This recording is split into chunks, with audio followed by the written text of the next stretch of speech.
걔가 2학년 졸업하고 5월 달에 집에 왔는데 저한테 자기가 디프레션이 있다 얘기를 하더라고요. 그래서 안 믿었죠. 왜냐면 걔가 성격이 아웃고잉인 아이고 또 뭐 디프레션을 가질 만한 뭐 특별한 것도 없었고 그래서 남편하고 저는 안 믿었어요.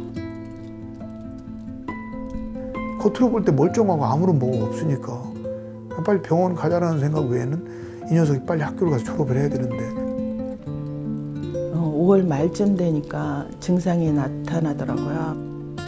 대인기피증, 그래서 방에서 잘 안 나오고 어떤 환청 듣는 것 같은 느낌이었는데 두 번째 자살 시도가 있었을 때 병원을 데리고 갔고 병원에 입원도 했고 그러면서 이제 조금씩 관심을 더 가졌지만 이미 제가 할 수 있는 게 뭔지도 모르고 그냥 거기 가서 얼굴 한번 봐주는 게 고작 그러면서 제가 할 수 있는 일을 못 찾아내는 거죠. 제가 에스더 때문에 그 문 앞에 소파에서 자고 있었거든요. 그때는. 그런데 아들이 엄마 에스더가 나갔다고 그러더라고요. 그래서 에스더가 왜 나가? 아까 조금 아까까지 집에 있었는데 그러니까 에스더가 차를 타고 제 차를 타고 나간 것 같다고. 그래서 창밖을 보니까 진짜 차가 없었어요. 아무래도 좀 이상하고 불안해서 메시지를 보냈어요. 못 있냐고. 그랬는데 답이 없었어요. 10시쯤에 닥터로부터 연락을 받았죠. 병원, 경찰서에서요. 그리고 가는 상태는 뭐 아무 생각도 없고 꿈인지 현실인지도 모르겠고 그게 실감이 안 나죠. 뭐 가서 막상 볼 때까지는 아무 생각이 안 나는 거죠. 그랬어요.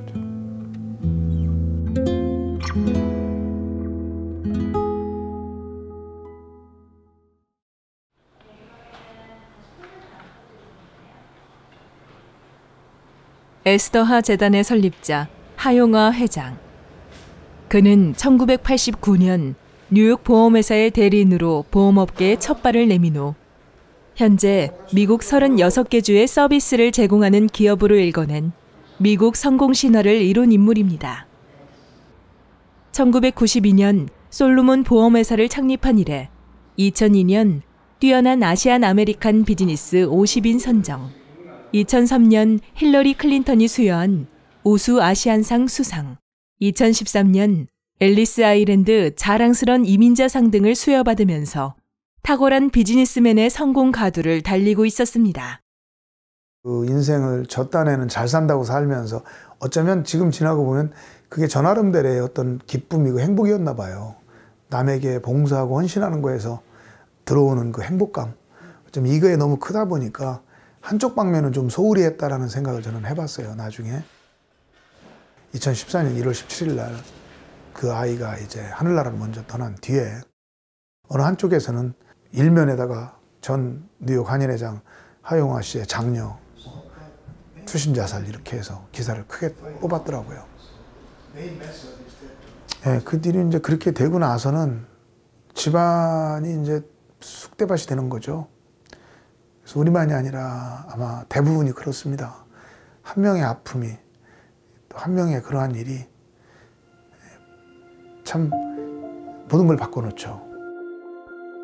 우리 아이가 갔을 때 남겼던 그 편지처럼 아빠는 항상 언제 봐도 젊어 보이고 젊음에 마르지 않는 그 파운틴을 갖고 사는 우리 아빠, 나는 자랑스러워 할 정도로 저를 닮았던 아이고 활발한 아이였는데 이 병은 아무도 찾아오지 못하는 차가운 병으로 그렇게 사라져갈 수 있는 인생이고 삶과 사의 갈림길에 왔다 갔다 하는 그런 엄청난 시간에도 사람들이 관심을 못 쏟는 게 현실이다.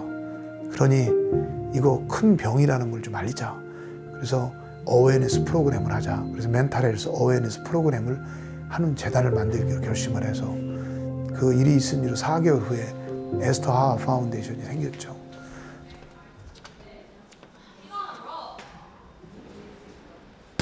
지금부터 에스더하 파운데이션에 대한 왜 에스더하인가에 대해서 왜 에스더하가 이름이 이렇게 지어졌는가에 대해서 잠깐 보고 시작하도록 하겠습니다.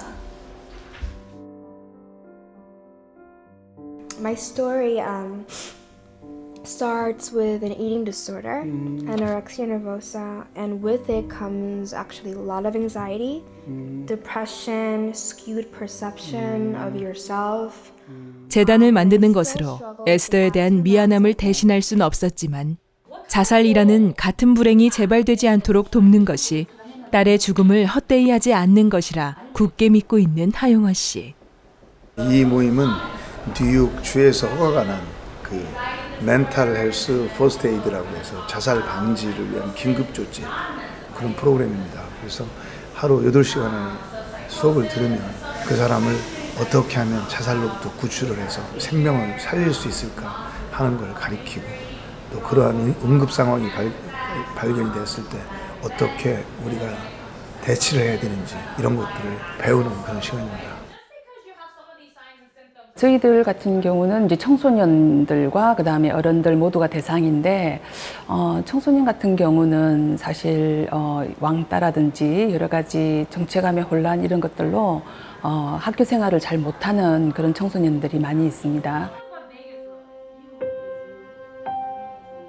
보편적으로 동양적이거나 한국적인 문화에서는 힘이 드는 걸 이야기 안 하고 참고 이기라고 하는 이런 정신, 나중에는 더 이상 이렇게 스스로 용납이 안 되고 그러면서 머릿속에서는 hopeless, 소망, 희망이 없다, helpless, 도움도 받을 수가 없다, worthless, 나는 가치가 없는 사람이라는 이런 자기 비관적인 생각이 꽉 일어나면서 어느 순간에 우울증을 통해서 심하게 자살 생각을 자주 하게 되고 자살 생각을 한다고 해서 다 계획이 있는 건 아니거든요. 그런데 거기서 이제 충동이 일어나서 아주 극한 상황으로 치닫는 경우들이 많이 있게 되죠.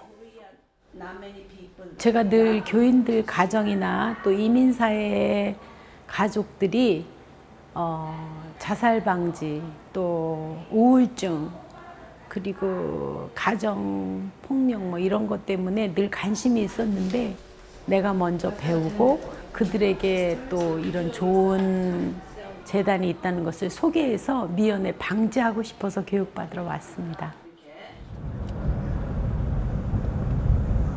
유학으로 와서 처음에 학교 기숙사에 있다가 5년, 10년까지는 나는 빨리 학교 졸업하고 한국에 가야 되겠다. 조금 지났을 때는 조금만 좀 해서 자리 잡으면 한국 가야 되겠다. 뭐 이런 생각을 했는데 지나고 나니까 10년, 15년 지나니까 이제 한국이라는 데가 이제 갈에서 살을 내고 해도 잘 안 맞는 것 같아요. 살다 보니까 여러 나라를 막 다녀보면 내가 살고 있는 이 뉴욕이 참 박진감도 넘치고 젊은 기운이 버치는 데지만 굉장히 참 매력적인 도시다. 이런 생각이 자꾸 들어요.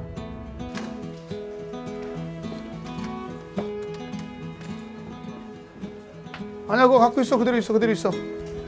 Hey, how are you? What are you doing? Walking? 사람들이 만족하게 하고 큰 것들을 자꾸 볼 수 있도록 하라고. 회사가 그래서 체질이 바뀌는 거야. 풀만 먹다 이제 고기 먹기 시작하는 거니까 크게 머름업하고 이제 스텝업 해서 큰 걸 자꾸 생각을 해요. 분위기가 되게 좋은 것 같아요. 좀 어떻게 좀 분위기를 이렇게 만드시려고? 만드는 건 아니고 이제 여기 이제 지금 되게 이제 미국에서 오래 산 분들이 많고 하니까 좀 자유로운 스타일의 어떤 토 디스커션을 하고 또 자유롭게 자기들 의견을 마음대로 개진할 수 있는 것이 여기에 이제 컴퍼니 문화로 좀 안착하는 중이기 때문에 이렇게 하고요.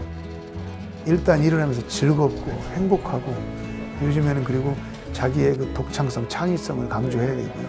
열심히 일하고 또 자기가 좋아하는 분야가 있으면 그 분야로 빨리 일을 할 수 있도록 도와주는 그런 분위기를 만들고 있습니다. 하용화라는 이제 본인 이름을 소개하실 때 영이라고 얘기를 하세요. 용이 아니고 이유는 뭐냐면은 젊다. 젊다는 데피니션은 뭐냐면은 현실에 안주하지 않고 만약에 변화가 필요하다든지 아니면 발전시키기 위해서 끊임없이 노력한다는 의미의 영을 말씀하시는 거거든요. 하 회장님은 굉장히 열정이 있으시고요.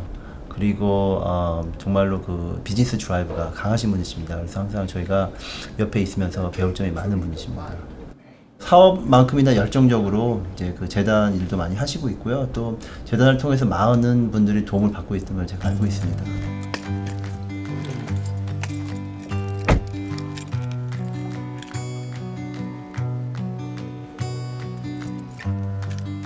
들어가시죠.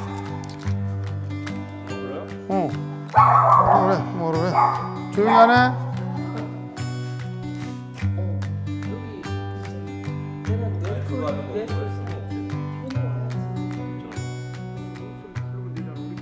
너 네 친구들 데려다 파티 한번 해야지. 안 하냐? 파티하면 좋지. 저 뒤에 파티 좀 해. 저 냉장고 좀 비워라 이제. 밖에 냉장고 저거 맥주 같은 거 물 같은 거 빨리 먹어야 돼. 그러면 고기 사줘요. 고기는 네가 네 돈으로 사서 해 먹으면 거기 뒤에 바베큐 하는 거 다 있잖아. 저기다 해도 되고 뭐 알아서 하라고. 난 돈 없는데. 너는 돈 갖다 다 뭐하냐? 게임하냐? 딸 에스더가 떠난 지 4년. 오랜 방황 끝에 다시 정상적인 생활을 하고 있는 가족들. 엄마의 마음은 누가 헤아릴 수가 있을까요? 3년이 되기 전까지는 실질적인 내면 속에서는 굉장히 혼돈 속에 있었던 것 같아요. 정리되지 않고 그냥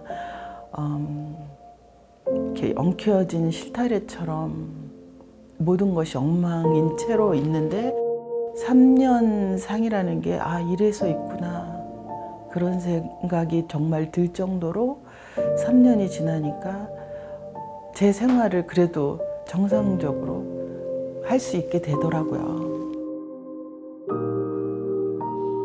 우울증에 대한 지식이 없었기에 딸에 대한 상태를 깨닫지 못했던 아빠. 학교에 데려다 준 날도 아빠 빠이 하면서 창문을 닫는 모습을 보면서도 그게 그렇게까지 심각하리라는 생각을 못했던 거죠. 나는 어디다 물어볼 데가 없으니까 구글을 찾는 거죠.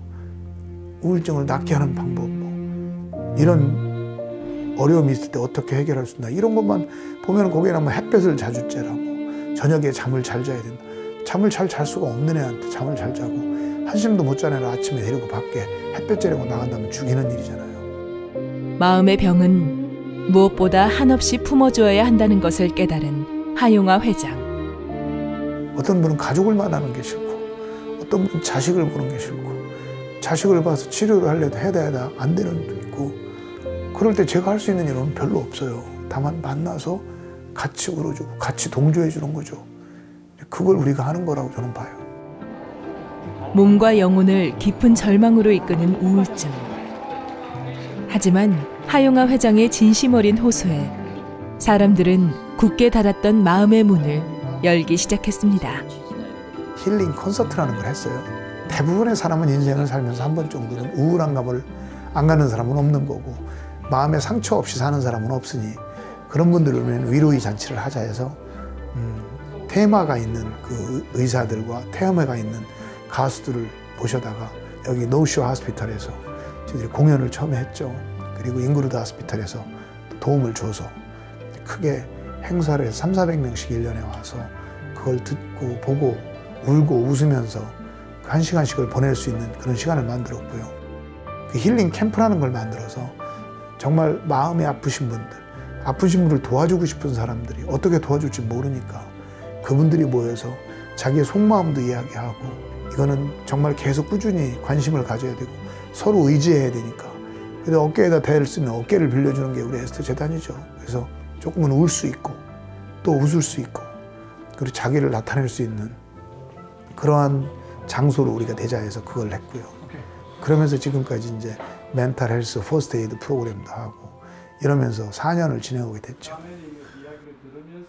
에스더하 재단에서 주최하는 정기 모임. 이들은 매주 화요일 저녁에 모여 우울증으로 인해 겪고 있는 어려움들을 솔직하게 나눕니다. 한 번도 꺼낸 적이 없었던 마음의 상처와 두려움들. 모임에 참석하는 이들에게는 어떤 변화가 있는 걸까요? 정확히 이제 그 의사 선생님한테서 이제 약간 우울증이 있다는 게 한 몇 년 전에 알고부터는 이제 약을 많이 먹었거든요. 약을 안 먹을 때 잠을 못 잤거든요. 몇 년 전까지만 해도. 혼자서 괴롭고 우울할 때는 이렇게 터놓고 얘기하는 게 어때? 나도 자신과 용기를 갖고 이제 얘기를 터놓고 한 게 이제 저한테 도움이 됐어요. 너무 생각이 깊고 너무 상대에 대해서 많은 생각을 하고 완벽까지 있으니까 거기에 불안감, 올바름에 대한 경직된 사고방식은 정신질환을 유발합니다. 한 주도 빼놓지 않고 매주 화요일마다 저번에는 월요일이었지만 지금 화요일을 바뀌었지만 그 이후에도 계속 나오게 돼가지고 너무 기쁩니다. 저는 이제 가정에 이제 문제가 있어서 이제 굉장히 이제 힘든 시간을 겪은 적이 있었어요. 이제 그때 자살까지 생각을 한 적도 있었었고 차 운전하면서 이제 그냥 차선을 반대편으로 돌리려고 이렇게까지 생각을 해본 적도 있었고 집에서 이제 도망 나와가지고 잘 곳이 없을 때 그냥 차 안에서 자면서 한 달 동안 이렇게 이제 생활한 적도 있었고. 오늘의 주제는 롤플레이, 즉 역할 연기인데요. 본인들이 경험했던 장면을 설정하고 여러 명의 사람들이 각자가 맡은 역을 연기하여 상대방이 그 당시 느꼈던 감정을 체험을 하게 됩니다. 처음에는 이런 이야기를 하는 것 자체가 상상도 하기가 힘들다고 이야기하셔요. 그러면 주변 분들이 그 자리에 들어가서 대신 하게 되고 하다 보니까 그 정도면 저도 할 수 있을 것 같아요. 개념을 다듬습니다. 그러다가 한 3개월, 4개월, 5개월, 6개월 지나고 나니까 이분이 이제는 남의 입장에 들어가서 하기 시작을 하는데요. 이제 그 다른 사람의 롤플레이를 할 때 그 사람의 감정이 제 마음에서 느껴지고 그 사람들 위해서 이제 같이 울음이 나오고 그런 게 가능해지더라고요. 그래서 야, 내가 진짜 새로운 경험을 하는구나. 나만 이렇게 외면되고 이제 뭐랄까요, 정말 죽을 것까지 고생하고 있는 게 아니라 다른 사람들도 다 비슷한 고생들을 하고 있지만 우리가 그래도 살아갈 의미가 있는 거구나. 이걸 하면서 사람을 많이 만났어요. 그 뒤로 아픈 사람, 화내는 사람, 웃는 사람, 우는 사람, 말 한마디 못하고 30년 사는 사람, 살아있어도 오히려 죽는 것만도 못하게 사는 사람까지 많죠. 제가 가능하다면 어떤 이런 쪽에 관계되는 클리닉도 좀 만들고 싶고 닥터들도 돕고 해서 조금 실질적으로 치료도 하는 그런 클리닉을 만드는 일까지 한번 해보고 싶은 생각입니다. 사업의 성공과 명예보다는 가정의 소소한 기쁨이 가장 소중한 행복이었음을 알게 된 하용화 회장. 저는 지금도 이야기를 하지만 사회일을 한다는 미명하에, 사업을 한다는 그 미명하에 어쩌면 가정에 좀 소홀히 했던 거라는 생각이 들어요. 그리고 좀 더 케어를 하지 못했다는 생각이 들어요. 단 한 명의 인생이라도 세이브할 수 있는 일을 한다면 보람 있는 일이고, 그런 일을 할 때 항상 그 녀석한테 에스터야, 아빠 잘했지? 그리고 꼭 말을 잘했다고 하면서 웃는, 그럴 때는 정말 내가 잘했구나. 상처로 갖고 가는 거지만 이게 이제 항상 좋은 쪽으로 갈 수 있다면 좋은 거죠. 그렇기 때문에 우리는 같이 치유하고 봉합하고 해서 사회에서 밝게 만들어주는 쪽으로 이끌어주는 그러한 세상을 만드는데 노력해보고 싶습니다.